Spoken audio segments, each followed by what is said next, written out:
taking a little detour off of our normal pieces, taking a look at some concepts from Christian New Church theology around how heaven might function. And it's these concepts are beautiful, because I think with anything that God offers us, the point of it is look at how heaven might function, and remember the prayer is always as in heaven, so upon the earth. So here's the way heaven works, and here's what happens in heaven, and we all kind of have a sense of that. Think of the things you say, oh, that's so heavenly.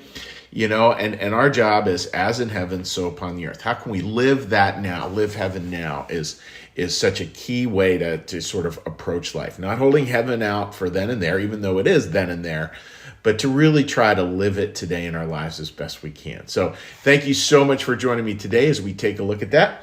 And today what we're looking at is just a real basic premise, which is that part of heaven is finding our place, literally our physical place, our community, a place where we feel home. Remember years ago, one theologian I really like, who's from out of the Catholic tradition, he said spirituality is the art of homecoming. And I think that's very true. It really is the art of homecoming. And we can feel it when we arrive in those places where it just is like, oh, this feels like home. This feels like the way home is supposed to feel. So with that being said, let's take a little look, friends, and take a look at how finding that place might work. Just one possible way to see it. And hopping into that, this is about when people, after they've woken up, we passed away, and angels awaken us, and then we have this journey that takes place where we find our place in heaven. And this is how this works. People will enter heaven and are accepted by angelic communities with the deepest affection accompanying joy. There's always that joy element in Christian New Church theology and in Christian theology, which I just love. Unstinting love and friendship is shown to them. If they do not freely choose to remain in the community they first visit, they are welcomed by others one after another until they finally reach the community that they harmonize best with. Beautiful idea. And it's this idea, again, of the art of homecoming, friends, and this idea that in heaven we're just welcomed one place after another until we find that place that we just know, this is home, this is home, this is home, this is home. And, imagine we all have those feelings. New Church Live, one of the real blessings is we get to do a lot of dinners and open houses and things. And so many times it's just, we see these people. For Susan and I, it's just like, oh, this just feels like home. This is just wonderful to be with these people. And I think we all have those experiences. And that bit of that it's not, heaven is not set up as a bunch of tests to see whether you're going to earn your way in. You are already in, and it's just about welcoming you deeper and deeper until you find that place that's truly home. Now, can we always live that way in all things in life? Absolutely not. I mean, we have to be prudent, obviously, and I feel like that's an asterisk almost in everything we talk about spiritually. There's prudence, be gentle as a dove, wise as a serpent. We're always supposed to be wise about what we do and have discernment, not be foolish about it in this life. But it's that idea of this willingness to welcome. And it brought to my mind this morning one of my favorite theologians. He's Miroslav Volf out of Yale. Amazing theologian, lots of great perspectives there.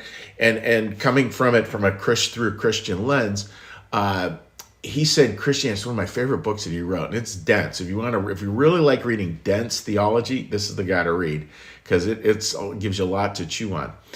And what he did is he said, when you look at Christian theology, sort of the corpus, the body of Christian theology, he says it squeezes down into one core concept, and I love the way he put this. And again, you could come up with a million different things that are the core, but I loved his perspective. He called it the willingness to embrace.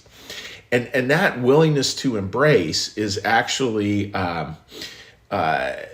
something that we can practice. It doesn't mean that we can always do it. There are plenty of times where we have to keep from a sense of safety and perspective, have to keep somebody at arm's length.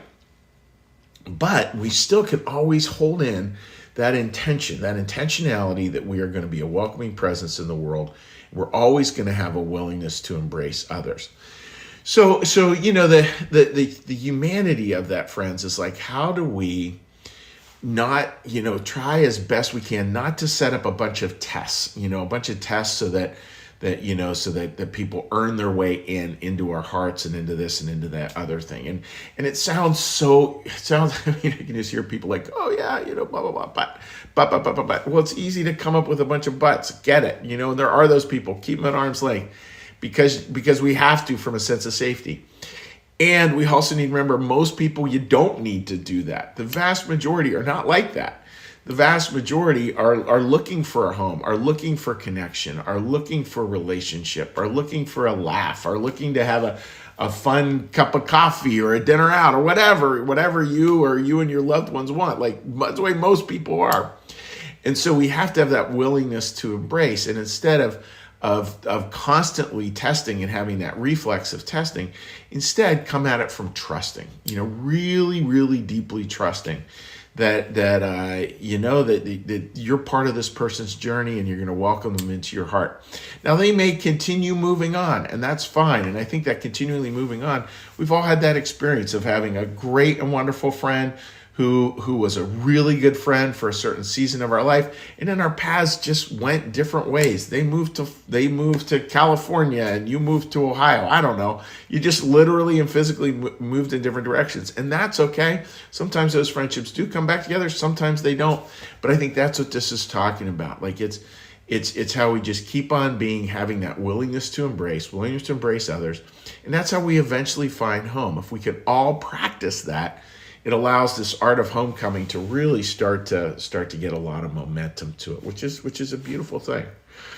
So, friends, that's the thought for today. The sacred no of today is just be aware of where you might be setting up a bunch of tests for somebody for other people, for other groups, for other whatever to come close. And instead, work on having a more trusting relationship with other people where you're really welcoming them in, really trying to come from this deliberate intention of a willingness to embrace. And the whole time you're doing that, remembering there are cases, obviously, where you can't do that. And that's okay, too. That's part of the spiritual journey as well. So I hope that makes a lot of sense, friends. Willingness to embrace. Have a good day doing that. So what we're going to do now we're going to come into a slower, more meditative part of the service.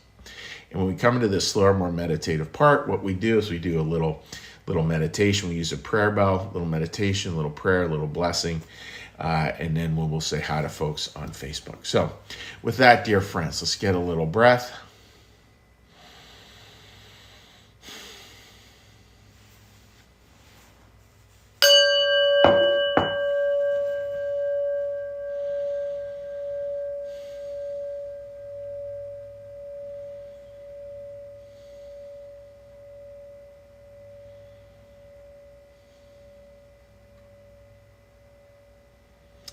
Little meditation. Be still and know that I am God. Be still and know that I am. Be still and know that I. Be still and know that. Be still and know. Be still and. Be still. Be.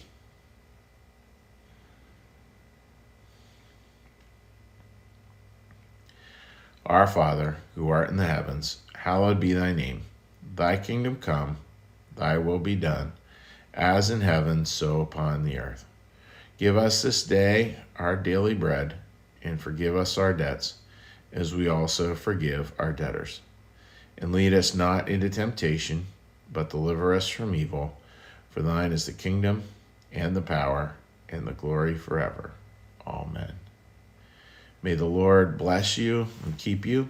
May the Lord make his face to shine upon you and be gracious unto you. May the Lord lift up his countenance upon you, bring you peace, and bring you home. Amen. All right, dear friends, we're going to hop over. You see my attention go over to here because that's where my laptop is, and do a little conversation here. Again, you can leave Comments, any comments you would like to leave are warmly welcome. And again, we got a lot of people leave comments later on in the week, and that is totally fine as well. Sometimes weeks, even months later, which is all very good. So let's hop on over to there and see if we got any comments going over here, none over there. And again, my apologies, friends, because actually we have a little lag built in, so our live stream does not go automatically up. So sometimes it's a little hard to read comments that feel like they're in real time. There we go. We got some comments there. Sherry writes, have a wonderful day. And same to you too, Sherry. Tina writes, thank you for a wonderful message. You are welcome, Tina. And your personality is very much has a willingness to embrace, as does Linda's. Good morning to you, Linda. And Marcus, good morning to you, buddy. So friends, I'm just wishing you all the best today.